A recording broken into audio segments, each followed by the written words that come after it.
जी, आपके चरणों में कोटि कोटि प्रणाम। महाराज जी, कभी कभी हम लाइफ में ऐसी गलतियां कर जाते हैं जिसका हमें माफी नहीं मिल पाती। क्या पूरी जिंदगी उस एक गलती का पश्चाताप करने पर भी वो। नहीं, कोई ऐसी गलती नहीं जो माफ ना हो जाए। ये तो पहले भ्रम हटा दो। हमें जानबूझ के ऐसी कोई गलती करनी नहीं है।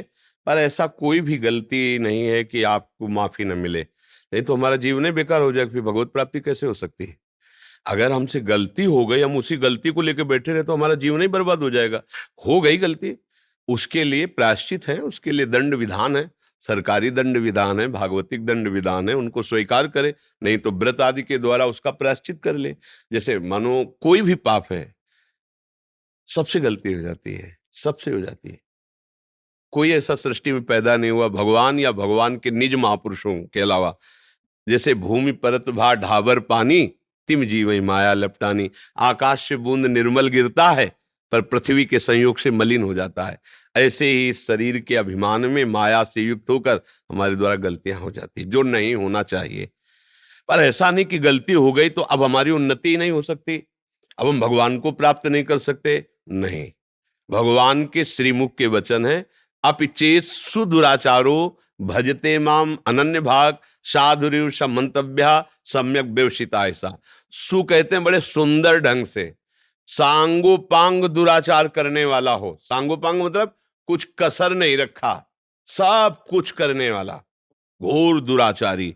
यदि उसने भी निश्चय कर लिया है कि अब मुझ जैसे नीच का कल्याण तो एकमात्र भगवान से हो सकता है, और हे भगवान मैं आपकी शरण में हूं, आज तक किया अब नहीं करूंगा, और राधा राधा राधा, तो भगवान कहते हैं उसे साधुरेव समंतव्या, उसे आज ही साधु मान लो, क्योंकि मैं साधु से बनाऊंगा। करो सद्यते साधु समान। बात बन गई।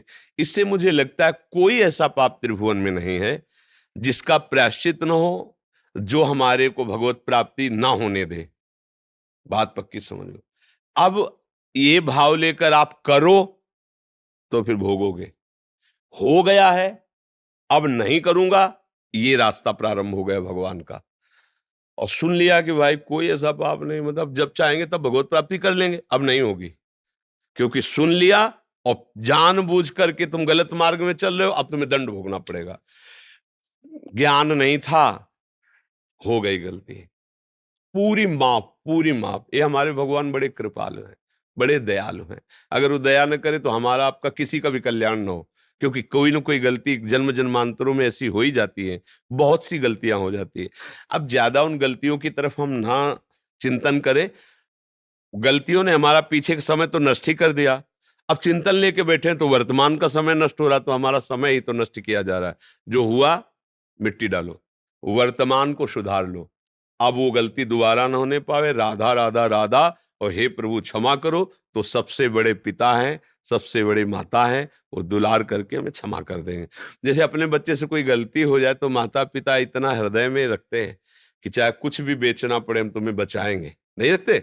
तो उनको तो बेचना खर्चा है ना, इसलिए वो तो न्यायाधीश है, अखिल लोकों के स्वामी है। वो हमको बहुत प्यार करते हैं, हम सबको प्यार करते हैं।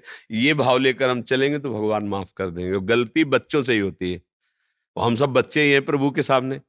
भले 80 वर्ष के हो तो बच्चे ही ला, भगवान के सामने तो सब बच्चे हैं ना। तो इसलिए सावधानी से जो गलतियां हो गई हैं उनको पुनरावृत्ति मत करो। नाम जप करो, भगवान की शरण हो। तो कहते अहम त्वाम सर्व, सर्व शब्द है, सर्व पापेभ्यो मोक्षयिष्यामि मा शुचा।